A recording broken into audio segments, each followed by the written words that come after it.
Olá, meu querido, minha querida, tudo bem? O que você faria se alguém te mandasse uma correspondência ou fizesse uma ligação dizendo que ia chegar na sua casa para o almoço e chegasse 6 anos depois? Pois foi exatamente assim que aconteceu com o apóstolo Paulo. Nós, nos últimos vídeos, mostramos como o cristianismo se difundiu no primeiro século, as três grandes vertentes do cristianismo.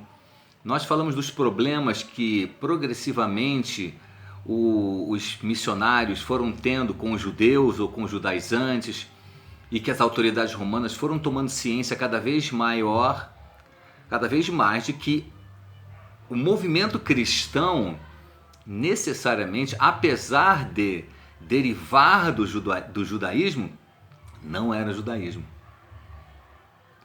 E aí então, com o aprisionamento de Paulo na cidade de Jerusalém, como eu falei para vocês no vídeo anterior, e com a sua transferência para uma outra cidade mais ao norte, chamada Cesareia, onde ele permaneceu por 2 anos, e sabendo ele que estavam armando uma tramóia para levá-lo de volta para Jerusalém e no caminho os judeus matá-lo, ele, por ser cidadão romano, tendo o direito de apelar para César em última instância, fez o apelo, e como isso tinha sido realizado na frente de autoridades romanas e os escrivãos anotando, então o seu pedido realmente foi feito, e ele, de Cesareia, parte em direção à cidade de Roma.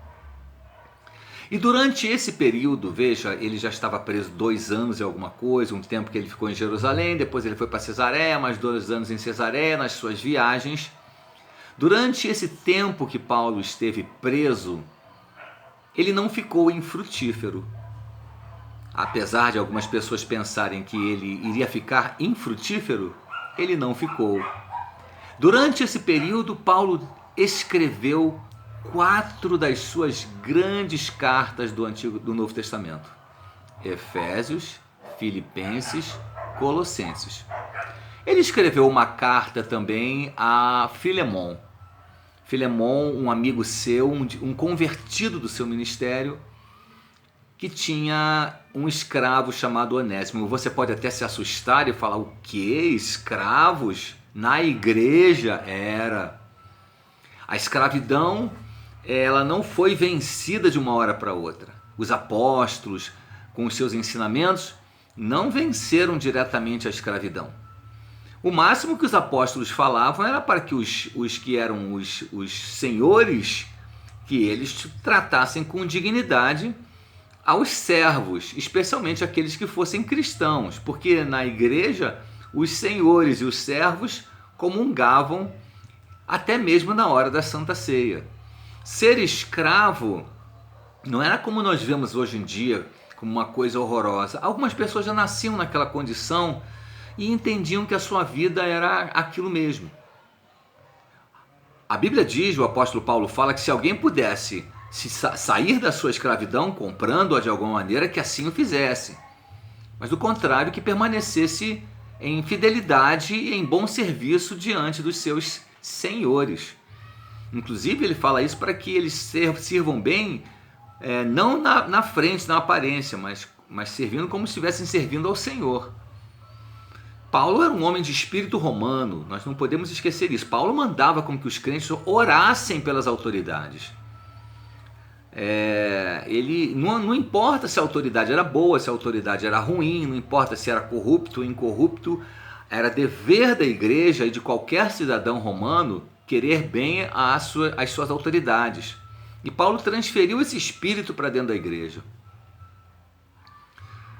E durante esse tempo que Paulo ficou preso, durante os 6 anos que os romanos ficaram esperando por ele, Deus levou-o a escrever sobre temas importantes na igreja. Ele escreve uma carta deles para os Efésios. Na verdade, estudos comprovam que a carta aos Efésios, no lugar onde está escrito aos Efésios, não consta nos manuscritos mais antigos utilizados pelas sociedades bíblicas mais modernas.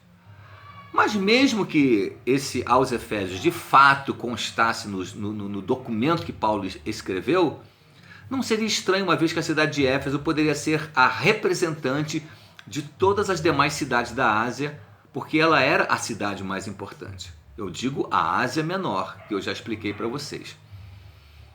Essa carta, o apóstolo Paulo descreve a beleza da igreja e o propósito de Deus para cada um de nós. Ele fala sobre sermos predestinados para sermos conformes à imagem do seu Filho.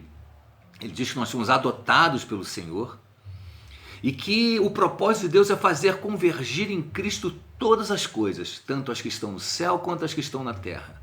O propósito maior do Senhor é fazer com que o Filho de Deus se torne o cabeça de todas as coisas, de todas as nações, de todos os principados e potestades, tanto naturais quanto espirituais. Ele fala sobre a beleza da igreja como o marido e a esposa. Ele ensina que na igreja Deus levantou uns para apóstolos, outros para profetas, evangelistas, pastores e mestres. Nos ensina sobre as armas espirituais. E diz agora que nós somos família de Deus junto com os judeus. Ele fala que agora, pois, não sois mais estrangeiros nem peregrinos, mas como cidadãos dos santos e sois da família de Deus, edificados sobre o fundamento dos apóstolos e profetas, dos quais Cristo Jesus é a pedra angular, do qual todo o corpo bem ajustado, com o auxílio de toda a junta, cresce para se tornar santuário dedicado ao Senhor. Então, ele também escreve uma carta aos filipenses, agradecendo demais o carinho dos irmãos filipenses, porque eles enviaram para Paulo uma oferta. Ele estava preso e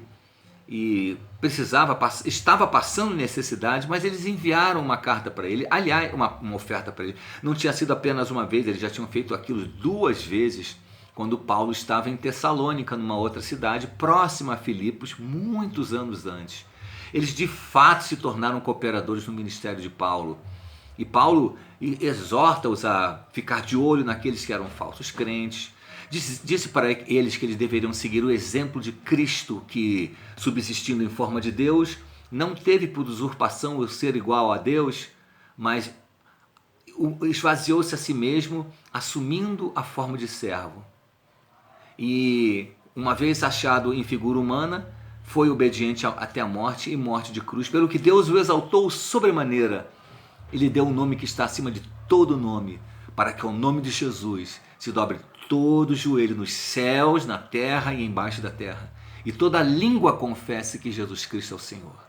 Ele encerra sua carta dizendo que o Deus dele, segundo a sua riqueza em glória, há de suprir cada uma das vossas necessidades em Cristo Jesus.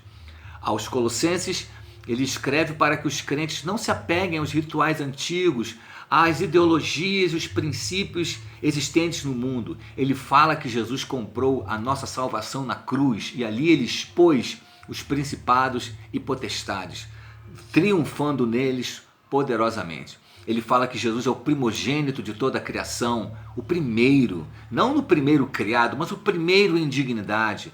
Ele é o primeiro da ressurreição também. Nós fazemos parte dessa colheita. Ele exorta os servos para serem obedientes aos seus senhores e assim as pessoas possam andar em comunhão.